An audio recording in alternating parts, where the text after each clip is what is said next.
விதி என்று ஒன்று உள்ளது. அந்த விதி உங்க வாழ்க்கையை பாழ்படுத்துது. அப்போ கடவுள் என்ன செய்ய போறாரு, என்னோட விதியை மாற்ற போறாரா அப்படின்னா அவரும் மாற்ற மாட்டாரு. ஆனால் வேறு ஒரு வழி ஒன்று உள்ளது. அந்த வழியில் நீங்கள் பயணத்தை செஞ்சீங்கன்னா இந்த விதியை கண்டிப்பாக மாற்றலாம். அடுத்த ஒரு மாதத்தில் இதற்கு உண்டான பலன்களை நீங்கள் நிச்சயமாக பெற முடியும். பயன்படுத்தாத அறிவு எந்த காலத்திலையும் உங்கள் வாழ்க்கையில் முன்னேற்றத்தை கொண்டு வராது. அடிக்கடி உங்களுடைய தொழிலையோ உங்களுடைய வேலையோ மாற்றாதீர்கள். நீங்க மாற்ற உங்களுக்கு துன்பமும் தரித்திரமும் பெருகும். தயவு செய்து விதி மேல பழிய போடாதீங்க. விதிக்கும் சூடு இருக்குது, சொரணை இருக்குது. அது உங்களை அழிக்காமல் விடாது. விதியை நண்பனாக மாற்றுவதற்கு உண்டான முயற்சி இந்த பதிவில் இருக்குது. வரும் நாட்கள் மிகுந்த சவால்களாக தான் இருக்கும். உங்களுக்கு மட்டும் இல்லை, எல்லா மனுஷனுக்கும். அப்போ உங்களுக்கு இந்த அறிவை பயன்படுத்தாம நீங்க தப்பிக்கவே முடியாது. நீங்க அறிவை பயன்படுத்தலை அப்படின்னா கண்டிப்பா 100% நீங்க உங்க வாழ்க்கையில பெரிய இழப்புகளையும் பெரிய துன்பத்தையும் சந்திக்க நேரிடும். ஆனா பயன்படுத்திட்டீங்கன்னா இனி இழப்பதற்கு ஒன்றுமில்லை, பெறுவதற்கு உண்டான காலங்கள் என்னென்ன இருக்குது என்பதை நீங்கள் 100% நம்பிக்கையுடன் நீங்கள் வாழ முடியும். அறிவில இருந்து புத்தியில இருந்து சிந்திச்சாதான் வாழ்க்கை. ஆனால் மனசுல இருந்து சிந்திச்சா அந்த வாழ்க்கை அழிவை மட்டும்தான் தரும். ஊக்கத்துடன் இருக்கணும், அப்பதான் கடவுள் நிற்பாரு. ஊக்கம் இல்லாத இடத்துல பேய் பிசாசு மட்டும்தான் குடியிருக்கும். இது எச்சரிக்கை பதிவு மட்டும் இல்லை. இந்த விதி அப்படின்னு சொல்லி எத்தனை பேர் மேலே நம்ம அந்த பாரத்தை தூக்கி போட்டு இருக்கோம். எத்தனை பேரோட உழைப்பையும் முன்னேற்றத்தையும் முயற்சியையும் நம்ம அவமானப்படுத்தியிருப்போம். இதுக்கெல்லாம் சரியான பதிலடியை சாய்ப்பா உங்களுக்கு கொடுக்குறாரு. இந்த முழு பதிவையும் நீங்கள் கேட்க வேண்டும். ஓம் சாயிரா சாயிரா, ஓம் சாயிரா சாயிரா, ஓம் சாயிரா சாயிரா, அன்பே சாயிரா, பேரன்பே சாயிரா, அகிலம் தளிக்க ஆத்மா விழிக்க அனுதினம் சாயிரா, எங்கள் அன்பே சாயிரா.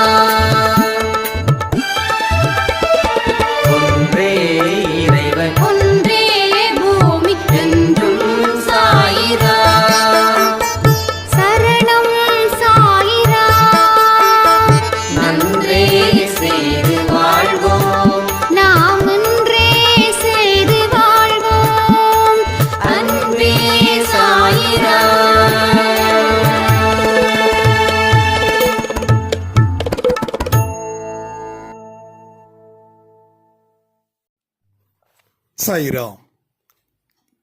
என் உயிரின் உயிரானவர்களே, என்னுடைய விதி ரொம்ப மோசமா எழுதப்பட்டிருக்குது. ஒவ்வொரு நாளும் அழுது வடிகிற, யார நம்புறதுன்னு தெரியல. ஒவ்வொரு மனுஷங்களும் சுயநலவாதியா இருக்கும்போது எனக்குன்னு ஒரு அன்பை நான் தேடி தேடி ஏமாந்து போய் நான் நிற்கிறேன். என்ன சாயப்பாதான் காப்பாற்றணும். நான் ரொம்ப நொறுங்கி போயிருக்க. எனக்கு ஒரு மெசேஜ் சாயப்பாக்கிட்ட இருந்து வரணும் அப்படின்னு சொல்லி ஒரு சாய்ராம் கேட்டிருந்தாங்க. அதற்கு உரிய பதிவு தான் இந்த பதிவு. அதுக்கு முன்னாடி இருக்கக்கூடிய அப்டேட்டை சொல்லிடுறேன். மாயுதா பயிற்சியின் மூலமாக இதுவரைக்கும் சாயப்பா செய்த மிராக்கிள் 523. இந்த காலையில் வரைக்கும், அதாவது மண்டே இன்னைக்கு காலையில் வரைக்கும் 523 பேருக்கு சாயப்பா நல்ல ஒரு மிராக்கிள, நல்ல அதிசயத்தை, நல்ல அற்புதத்தை, நல்ல வாழ்க்கையை, ஒரு வாழ்க்கைக்கு தேவையான ஒரு தொடக்கத்தை அவர் கொடுத்துருக்கிறாரு. அதனால் அன்பே சாயப்பாவிற்கு நாம் நன்றிகளை தெரிவிச்சுக்கலாமா? சரி, இந்த விதிவசம் அப்படின்னு சொல்கிறாங்களே, அது உண்மையா? இது நிச்சயமாக உண்மைதான். இதில் எந்த மாற்றமும் இல்லை. நீங்கள் ஒரு சொட்டு கண்ணீர் விடுறீங்கன்னா அது உங்கள் விதி வசத்தால் மட்டும்தான் நடக்குது. அப்போ இதை நாம் சரி பண்ண முடியாதுன்னு நினைச்சதால அது சரியாகவே இல்லை. நீங்கள் சரி பண்ண முடியாதுன்னு முடிவு பண்ணீங்க, அதனால் அது சரி பண்ண முடியல. சில சரி பண்ண முடியும் அப்படின்னு நினைச்சாங்க, அதனால் அவங்களுக்கு நல்லதொரு வாழ்க்கையை கடவுள் கொடுத்தாரு.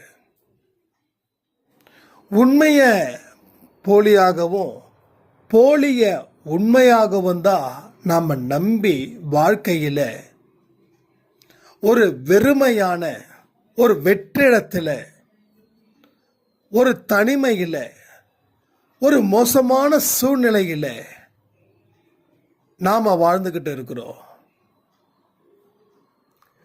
அப்போ இந்த பதிவு நிச்சயமா உங்களுடைய விதியை மாற்ற போகுது. அதனால கொஞ்சம் பொறுமையோடும் நம்பிக்கையோடும் கொஞ்சம் கேளுங்க. அப்போ இந்த பதிவின் மூலமாக விதி என்று ஒன்று உள்ளதா? அந்த விதியை சரி செய்ய முடியுமா? வாழ்க்கையில் நீங்களும் சிரிக்க முடியுமா? நாம் எதிர்பார்த்த ஒரு அன்பு கிடைக்குமா? இதை பற்றி தான் இந்த முழு பதிவு. ஃபஸ்ட்டு யாரெல்லாம் இதில் பாதிக்கப்பட்டிருக்கீங்க அப்படின்றத கொஞ்சம் கமெண்ட்டில் சொல்லுங்கள். ஏன்னா ஒருத்தவங்க 2 பேர் பாதிக்கப்படலை. மனுஷனாக பிறந்த அத்தனை பேரும் இந்த விதி அப்படின்ற ஒரு விஷயத்தில் தாம் பாதிக்கப்பட்டிருக்கிறதா நம்புகிறாங்க, நினைக்கிறாங்க, வாடுறாங்க, வாழ்க்கையை தொலைக்கிறாங்க. சரி, ஃபர்ஸ்ட் பாயிண்ட், விதி இருக்கா? கண்டிப்பாக இருக்கு. அதை முறியடிக்க முடியுமா? எஸ், டெஃபினட்டாக முறியடிக்க முடியும். 10 வருஷமாக நான் விதிப்படி வீழ்ச்சி அடைஞ்ச சொன்னக்கூடியவங்களை கூட நம்ம அன்பே சாயில மாற்றிருக்கோம். ஆனால் இங்கே இதுக்கும் நீங்கள் ஒரு காரணத்தை சொல்லுவீங்க. என்ன காரணம் தெரியுமா? ஆமாம், அவங்களுக்கு அப்படிப்பட்ட ஒரு விதி இருக்கு, 10 வருஷத்துக்கு அப்புறம் நல்லது நடக்கணும்னு, அதன்படி நடக்குதுன்னு. இப்போ எல்லாத்துக்கும் கேள்விகளை, எல்லாத்துக்கும் பதில்களை, நடக்காத விஷயத்துக்கு தேடுற வழிகளை, அதற்கேற்ற முடிவுகளை நீங்கள் முடிவு பண்ணிட்டீங்கன்னா நீங்கள் அதில் இருந்து மீண்டு வரவே முடியாது.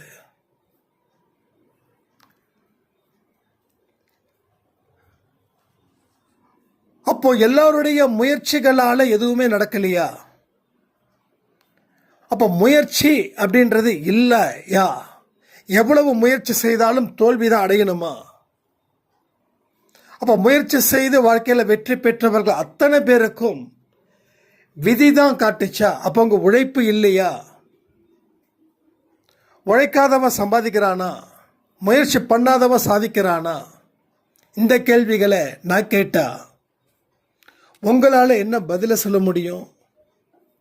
முயற்சி செய்ததால், அதற்கேற்ற உழைச்சதால அவன் உயரத்தில் இருக்கான். நாம் அவனுடைய உழைப்பை மதிக்கலை, அவனோட முயற்சியை பார்க்கல. ஒரே ஒரு வார்த்தை சொல்லிட்டோம், அவனுக்கு விதி இல்லைன்னா இந்த அதிர்ஷ்டன்ற ஒரு வார்த்தை. எனக்கு அது பிடிக்காத ஒரு வார்த்தை, அதை நான் வெறுக்கக்கூடிய வார்த்தை இந்த அதிர்ஷ்டம். அவன் ரொம்ப லக்கிப்பா. அவன் செய்த செயல்கள் நல்லவைகளாக இருந்ததால் அவன் வாழ்க்கையில் உயர்ந்தான்ற அப்படிப்பட்ட ஒரு நினைப்பு, நல்ல எண்ணம் ஏன் உங்க மனசுல விடல? உங்க சொந்தம், உங்க நண்பர்கள், உங்க எதிர் வீட்டுக்காரவங்க உங்களை விட 10 படி மேலே இருந்தா, 10 மடங்கு மேலே இருந்தா அவங்கள நீங்க மனதார பாராட்டுறீங்களா? அவனுக்கு விதி, அவனுக்கு லக்கு, அதனால அவன் அந்த முன்னுக்கு வந்தான். ஆனா அவனோட தியாகம், அவன் சொல்லிட்டா செய்வான். நான் இந்த இடத்துக்கு வர்றதுக்கு நான் இவ்வளோ அவமானப்பட்டேன் சொல்லுவான். எல்லாத்துக்கிட்ட சொல்ல மாட்டான். எல்லாத்துக்கிட்ட சொல்றதுக்கு வாய்ப்பே இல்லை. இப்போ நம்ம யூடியூப் மூலமாக ஒரு பிளாட்ஃபார்ம் இருக்கிறதால நான் பட்ட கஷ்டத்தை உங்ககிட்ட சொல்கிறேன். பட் நீங்கள் நான் லக்கில் வந்தேன்னு உங்களால் சொல்ல முடியுமா? அதாவது என் கூட நெருக்கமாக ட்ராவல் பண்ணுறவங்களுக்கு புரியும். அன்பேசாயில் நிறைய பேர் என் கூட நெருக்கமாக தான் ட்ராவல் பண்ணுறீங்க. ஒவ்வொரு பதிவையும் கேட்குறீங்க, அதில் இருக்கக்கூடிய கஷ்ட நஷ்டத்தை சொல்கிறீங்க. ஏதோ ஒரு சாய்ராம் சொன்னாங்க, அண்ணா உங்கள் ஹேர் வந்து ரொம்ப ஜாஸ்தியாக இருக்குது, தாடிலாம் வச்சுருக்கீங்க, இல்லை கொஞ்சம் இது பண்ணுங்க நல்லாயிருக்கும் அப்படின்னா உடனே நம்ம அன்பே சாயில் இன்னொரு சாய்ராம் வந்து பதில் கொடுத்தாங்க, 5 வருஷமாக அண்ணா அதை தான் மெயின்டைன் பண்ணுறாங்க அப்படின்னு. இதை ஏன் சொல்கிறேன்னா, என் கூடவே நீங்கள் ட்ராவல் பண்ணுறதால எல்லா விஷயமும் உங்களுக்கு தெரியுது. நான் கஷ்டப்பட்டு, அவமானப்பட்டு, துக்கப்பட்டு, துயரப்பட்டு நிறைய இழப்புகளை சந்திச்சு தான் இந்த இடத்துல வந்திருக்கேன்றது உங்களுக்கு தெரியும். பட் எனக்குன்னு ஒரு சொந்தம் இருக்கும்ல, அம்மா வழி, அப்பா வழி, அவங்களுக்கெல்லாம் அதெல்லாம் தெரியும்னு நினைக்கிறீங்களா? கண்டிப்பாக தெரியாது. அவங்கக்கிட்ட சொல்கிறதுக்கு எனக்கு வாய்ப்பு இல்லை, சொல்ல வேண்டிய அவசியமும் இல்லை. ஆனால் உங்ககிட்ட நான் ஏன் சொல்கிறேன் அப்படின்னா, அவங்கள விட நீங்கள் 1000 படி மேலே இருக்கீங்க. அதுக்காக அவங்க கீழே இருக்காங்க நான் சொல்ல வரல. நான் வந்து உங்ககிட்ட க்ளோஸாக இருக்கேன், நீங்கள் என்கிட்ட க்ளோஸாக இருக்கீங்க. அப்போ உங்களால் சொல்ல முடியுமா எனக்கு லக்கு இருக்குதுன்னு? அதுவும் சில பேர் சொன்னாங்க, சந்தோஷ் பத்தியா எங்கேயோ ரீச் ஆயிட்டாங்கன்னு. ஆனால் சொன்னவங்க காணாமல் போயிட்டாங்க. எதுக்கு சொல்கிறேன் அப்படின்னா, அந்த போட்டி பொறாம அடுத்தவன் உயரும் போது ஏன் நமக்கு தேவையில்லாமல் வயிறு எரியுதுன்னு தெரியல. அவனோட முயற்சி, அவனோட உழைப்பு, அதை நீங்கள் மதிச்சாதான் கடவுள் உங்களுடைய முயற்சியையும் உங்களுடைய உழைப்பையும் அவர் சரியான முறையில் அங்கீகரிக்கப்பட வைப்பார். இல்லைனா நீ அவனுடைய வெற்றியை கேவலமாக பார்க்குற, அதை விதின்னு சொல்கிறியே, அதை அதிர்ஷ்டன்னு சொல்கிறியே, இது எவ்வளவு பெரிய விஷயம். அப்போ அவனுடைய ஒட்டுமொத்த முயற்சியும் உழைப்பையும் நீ அவமானப்படுத்துகிற, அவனோட தியாகத்தையும் நீ அவமானப்படுத்துகிற. அப்போ நான் எதுக்கு உனக்கு செய்யணும்? அதனால தான் சாய்ப்பாட கைகள் அசைவில்லாமல் இருக்கு. அவருடைய கைகள் அசைந்தால்தான் உங்கள் வாழ்க்கை அசையும். அவர் கை வந்து ஆசீர்வதிக்கப்பட்ட கை எப்படி இருக்கும்? நார்மலாக இருக்கக்கூடிய கை தலையில் வச்சு ஆசீர்வாதம் பண்ணும், கை நகரணும். அந்த நகர்வு உங்ககிட்ட இல்லையே. 523 சாய்ராமுக்கு மிராக்கள், நான் எதிர்பார்த்தது 200, ஆனால் 523. அப்போ 523 பேர் மட்டும்தான் இந்த மாயுத்தாவில் கலந்துருக்காங்களா? நான் சொல்லட்டுமா? கிட்டத்தட்ட எனக்கு தெரிஞ்ச வரைக்கும் ஒரு அப்ராக்சிமேட்டாக சொல்கிறேன், ஏன்னா ஃபுல்லாக நான் கவுண்டெலாம் பண்ண முடியாது. இங்கே குறைஞ்சபட்சம் 2000 பேராவது இந்த மாயுதா பயிற்சியில் கலந்துருக்காங்க. எத்தனை பேர்? 2000 பேர். அதில் நீங்களும் கலந்துருக்கீங்கன்னா ரொம்ப சந்தோஷம். இந்த விஷயத்தை யாராவது கேள்விப்பட்டீங்க, கலந்துக்கலைன்னா நான் என்ன சொல்ல முடியும்?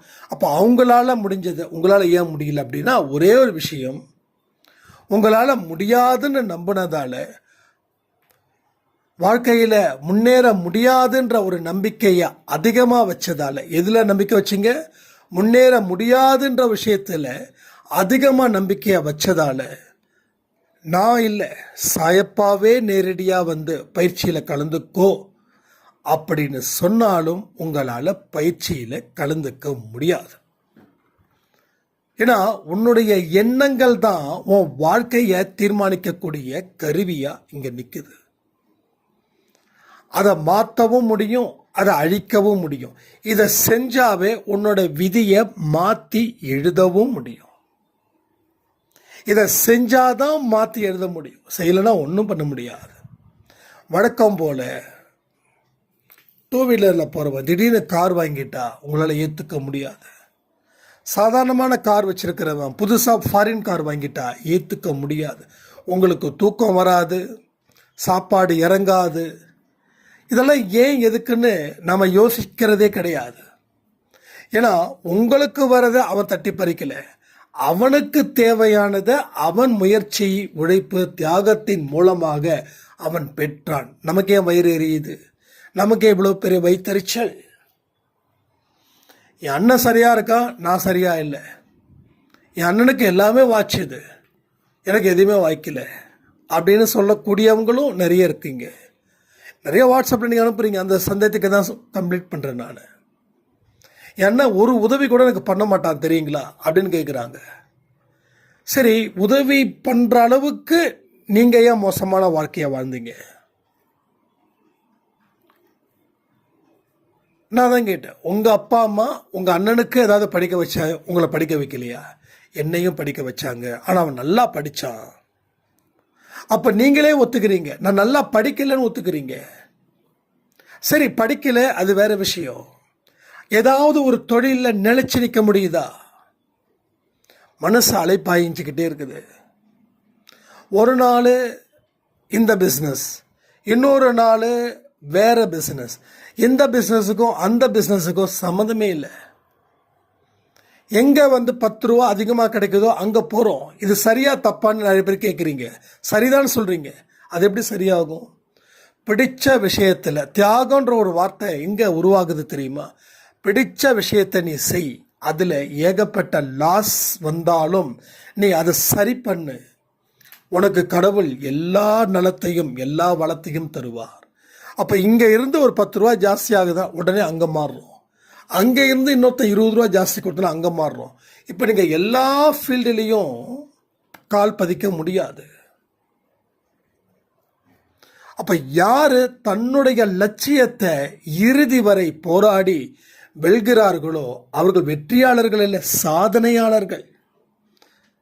ஸோ வெற்றி பெறுவது ஈஸி, ஆனால் சாதிக்கிறது ரொம்ப கஷ்டம். அந்த தொழிலில் யார் சாதனையாளர்னு விரல் விட்டு எண்ணக்கூடிய இடத்துல அவர்கள் இருப்பார்கள். ஆனால் நாம் நிரந்தரமான வெற்றியை நோக்கி போகல, தற்காலிகமான வெற்றியை நோக்கி போகிறோம். தற்காலிகமான சந்தோஷத்தை நோக்கி போடும். தற்காலிகத்தில் தான் நம்ம வாழ்ந்துட்டு இருக்கோம். அப்போது எதிர்காலத்தில் வாழ முடியாது. இன்னைக்கு நான் சந்தோஷமாக இருந்தால் போதும் நினைக்கிறது ஆன்மீகத்தில் ஓகே. ஆனால் இன்னைக்கு நாளை ஓட்டுனா போதும் அப்படின்றது ஆன்மீகத்துக்கு எதிரானது. இதை நீ சிறப்பாக செஞ்சாதான் நாளைக்கு இதனுடைய முடிவு உன் வாழ்க்கையை வெளிப்படுத்தும். அதுதான் விதி. தினந்தோறும் இங்கே விதி எழுதப்படுகிறது. இதை நான் பரிபூர்ணமாக நம்புகிறேங்க. நான் விதிக்கு எதிரானவன் இல்லை, விதியை உண்மையாக ஒத்துக்கிறவன் தான். நான் இன்னைக்கு என்ன நினைக்கிறேனோ அதுதான் நாளைக்கு, நாளைக்கு என்ன நினைக்கிறேனோ அதுதான் மறுநாளைக்கு, நேற்று என்ன நினைச்சனோ அதான் இன்னைக்கு. அப்போது ஒவ்வொரு நொடியும், ஒவ்வொரு மணி நேரமும், ஒரு நாளும், ஒரு வாரமும், ஒரு மாதமும், ஒரு வருஷமும் என்ன தீர்மானிக்குது. அப்போ இதெல்லாம் நம்ம ஆரோக்கியமாக செஞ்சாதான் நம்ம வாழ்க்கையில் சோம்பேறித்தனத்தை தூக்கி எறிஞ்சு ஒரு சுறுசுறுப்பான மனுஷனாக வாழ முடியும். நம்ம நிறைய வாழ்க்கையை எங்கே மிஸ் பண்ணுறோம் தெரியுங்களா? தேடுதல்ல நிறைய தேடி தேடி தேடி தேடி கழிச்சு போகிறோம். எதை முன்னேற்றத்தை இல்லை, அதை தொலைச்சிட்டேன், இதை தொலைச்சிட்டேன், இனி அப்படி இனி இப்படி, இந்த மாதிரி விஷயத்தை. ஸோ எல்லா தப்பையும் நாம் செஞ்சுட்டு விதின்ற ஒருத்த மேலே பாரத்தை தூக்கி போட்டான் சும்மா இருப்பானா? ஒன்றும் இல்லை. எவனோ ஒருத்தன் உங்கள் பொருளை திருடிட்டான். நீங்கள் உங்கள் பக்கத்தில் இருக்கக்கூடிய உயிர் நண்பனாக இருக்கிறவன் மேலே பழியை தூக்கி போட்டால் அவன் அப்படியே சிரிச்சுக்கிட்டே இருப்பான்னு நினைக்கிறீங்களா? உங்கள் மேலே பரிதாபப்படுவான்னு நினைக்கிறீங்களா? போடா அப்படின்னு சொல்லி அவன் பாட்டுக்கும் போயிடுவான். அது போல தான் இங்கே உங்கள் உயிர் நண்பன் உங்களுக்கு உதவிக்கு வரல. ஏன்னா அவனை நீங்கள் சந்தேகப்பட்டது மட்டும் இல்லை, அதுதான் உண்மைன்னு நம்புனீங்க. ஆனால் உங்களுடைய பொருள் நீங்கள் எங்கேயோ தொலைச்சிட்டு கடைசியில் அவன் மேலே பழிய தூக்கி போட்டா அவன் சும்மா இருப்பானா? அவன் இன்னமும் உங்களுக்கு வேதனை கொடுப்பான். இதுவரைக்கும் உங்களுக்கு உயிரை கொடுத்தவன் இனி உயிரை எடுக்கக்கூடியவனாக இருப்பான். ஏன்னா அவனை பற்றி நீங்கள் பல பேர்கிட்ட சொல்கிறீங்க. ஸோ விதி அப்படின்னு சொன்னீங்கன்னா அந்த விதியில், அந்த விதிக்குன்னு ஒரு பவர் இருக்குது, அது உன்னை போட்டு கவுத்துடும். நீங்கள் இந்த வார்த்தையை எத்தனை பேர் நம்புறீங்கன்னு எனக்கு தெரியல, ஆனால் உண்மை அதுதான். எல்லாமே விதி. நான் என்ன பண்ணுறதுன்னா, அந்த விதிக்கு கோபம் வந்து இன்னமும் உங்களை கண்ணீரை அருவி போல கொட்ட வைக்கும். அந்த அளவுக்கு அந்த விதிக்கு உங்கள் மேலே கோபம் வரும். எல்லாம் என்னோட விதி, நான் சரி பண்ணுறேன்னு சொல்லி பாருங்களேன், அந்த விதி உங்களுக்கு சப்போர்ட் பண்ணும்.